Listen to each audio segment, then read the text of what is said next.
안녕하세요. 반갑습니다. 국내 증시는 다시 한번 변동성 확대 구간으로 진입하는 모습입니다. 지난 상승 구간에서는 실적 기대감과 AI 반도체 중심으로 낙관론이 시장을 지배했었죠. 그런데 지금은 분위기가 사뭇 달라졌습니다. 시장은 더 이상 호재보다는 리스크를 먼저 반영하기 시작했고요. 특히 삼성전자 노사 협상과 중동 리스크가 다시 부각되면서 투자 심리가 다소 위축되는 모양새입니다. 자, 이 같은 공포장에서 HLB는 반대로 지금 구간에서 바닥 잡고 반등을 시도할까요? 이번 주 핵심 일정과 HLB 바닥 시점을 검토하고요. 투자 판단에 도움되길 바라겠습니다. 지금 시장에서 가장 중요한 변수는 삼성전자 노사 협상입니다. 만약 무리하게 충돌 국면으로 이어질 경우에 국내 반도체 업종뿐만 아니라 글로벌 빅테크에게도 투자 심리가 흔들릴 수 있습니다. 따라서 나스닥100 선물 지수 역시 지난주 마감 자체를 약세에 마감했죠. 이렇게 주간 차트 한번 보시면요. 나스닥100 선물지수 기준으로 7번째 주 만에 음봉으로 마감했습니다. 다시 말씀드리면 이렇게 6주간의 상승 양봉 흐름이 7번째 주에서는 이렇게 음봉으로 마감했고요. 5월 둘째 주에서 음봉으로 마감하면서 이번 5월 셋째 주에서 이렇게 추가적으로 음봉 흐름이 이어질지 혹시라도 낙폭을 좀 확대하는지 여러분들이 주목해 보시면 좋겠고요. 특히 가장 중요하게 제가 강조드렸었던 29,294포인트 결과적으로는 금요일 날 언더로 내려와서 마감했거든요. 그런데 오늘은 어떻습니까? 이렇게 윗꼬리가 달리면서 저항 작동하고 있죠. 그래서 오늘 나스닥100 선물지수 오늘 밤 본장에서 또 추가적인 하락 여부가 중요하겠고요. 만약에라도 하락이 이어진다면 이르면 한국장 수요일입니다. 수요일 우리 나스닥100 선물 지수는 데드 크로스가 발생될 가능성이 높습니다. 본격적으로 단기 하락 추세 전환 가능성도 염두에 두고 여러분들 주목해 보실 필요가 있겠습니다. 특히 미국이 이란에 대한 공습 가능성이 높아지면서 미국 현지 날짜입니다. 19일자에 트럼프는 백악관 상황실에 회의를 소집했습니다. 국가안보팀과 군사 옵션을 논의하기로 했는데요. 앞서서 미리 언급드렸듯이 트럼프 입장에서는 4월, 5월 증시가 워낙 급등했기 때문에 부담스러울 게 없다라고 말씀드렸죠. 최근까지 신고가 랠리가 이어졌던 겁니다. 그리고 트럼프 입장에서 가장 공을 들여왔었던 방중 일정까지 마무리가 됐기 때문에 이제는 이란 공습 할 거냐 말 거냐 최종 결정 단계에 있다라고 저는 보고 있습니다. 특히 이번 방중 일정에서 중국에 대한 이란의 입장도 확인했기 때문에 미국의 트럼프 입장에서는 부담을 많이 내려놨다라고 볼 수가 있어요.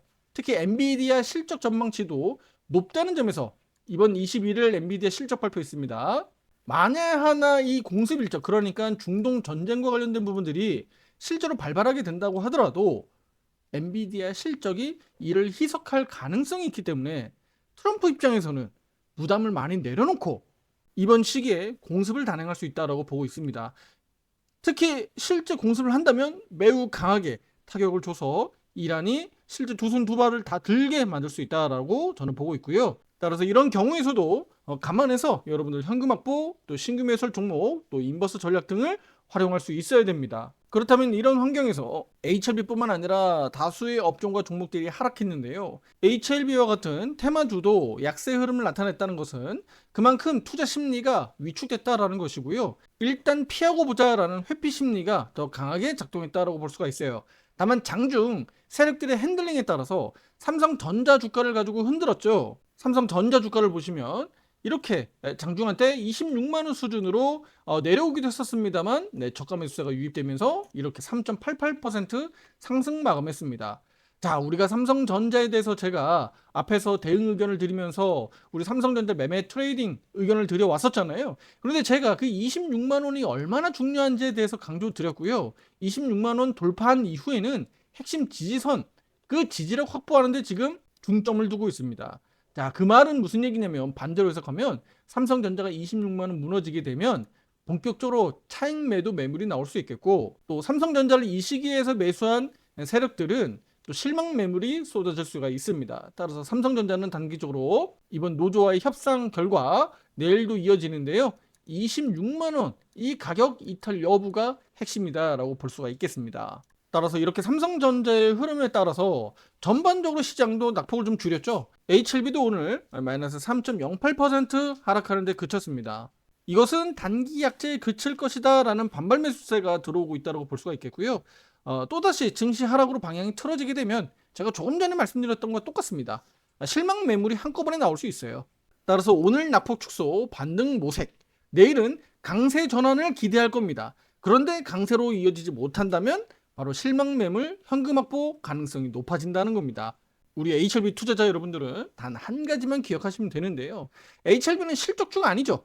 그래서 4월 말 5월 초로 가는 이 실적 시즌에서 우리 주의해야 된다라고 말씀드렸잖아요. 그리고 7월 23일 FDA 이벤트 기대감에 살아있는 대표적인 이벤트형 종목입니다.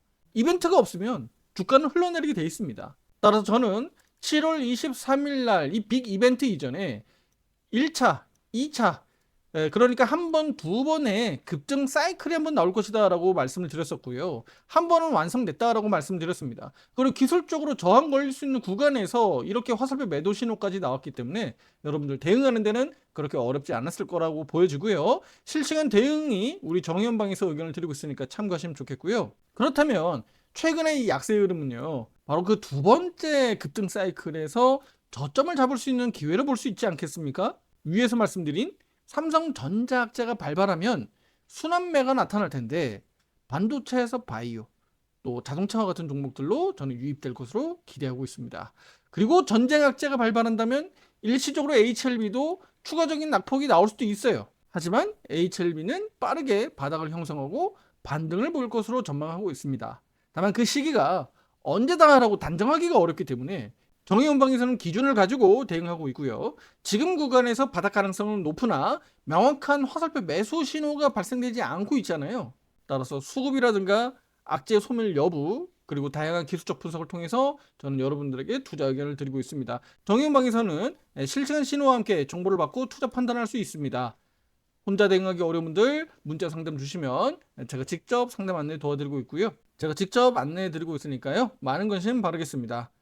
다시 말해서 단기 급락했으니까 바닥일 거야 라는 섣부른 판단보다는요, 제가 지난 영상과 오늘 강조드리고 있는 이런 향후 일정들을 고려해서 비중 확대도 또 신규 매수도 그 시기를 조율해 나간다면 좀 더 나은 수익률을 기대할 수 있을 겁니다. 그리고 어떤 악재가 발발했을 때 심리적으로 깨지지 않고 기다릴 수 있으려면 수익을 중간중간 내면서 가야 합니다. 꼭 명심해 주시길 바라겠습니다. 그리고 실제로 악재가 발발했을 때 심리적으로 깨지지 않고 기다릴 수 있으려면 수익을 중간중간 만들어 가면서 가야 합니다. 한두 종목에 몰빵하면 여러 가지 무기를 사용할 수 없습니다. 업종별로 분산 투자, 그리고 ETF 레버리지, 인버스를 매매할 수 없기 때문입니다. 따라서 시장에서 다양한 전략들을 사용할 수 있는 이 무기들을 여러분들이 가지고 있는 자본을 어떻게 활용하느냐에 따라서 결과가 천차만별로 달라지니까요. 참고하시면 좋겠습니다. 결국 핵심은 바닥 확인입니다. 구독과 알림 설정으로 앞으로 영상을 통해서요, 화살표 매수 신호는 어디서 확정되는지 체크하시고요. 투자 판단에 도움되길 바라겠습니다. 결론적으로 지금 시장은 상승 추세가 완전히 끝난 것은 아닙니다. 속도 조절하면서 가격 조정을 본격화할지 아니면 숨고르기에 그치고 또다시 추가 상승을 보이면서 코스피 지수입니다. 이렇게 강세가 이어질지 우리는 주목하고 대응해야 됩니다. 투자자가 꼭 잊지 말아야 하는 것은요, 영원한 호재도 악재도 없습니다. 그것을 시장에서 우리 세력들이 어떻게 해석하고 방향성을 가져가는지 우리는 그것을 잘 읽어내고 대응하면 되는 겁니다. 정말 말도 안 돼라는 시장은 늘 있어 왔고요. 앞으로도 그럴 겁니다. 그리고 이미 알려진 호재와 악재는 그 재료의 가치가 다소 좀 떨어지는데 지금은요, 지금 증시는요, 악재가 확대될 우려가 있기 때문에 조심하고 경계하는 것이다 라고 말씀을 드리겠습니다. 한마디로 리스크 관리하면서 가야 된다 라고 말씀드리겠고요. 영상 놓치지 마시고요. 투자 판단에 도움되길 바라겠습니다. 다음 영상에서 뵙겠습니다. 감사합니다.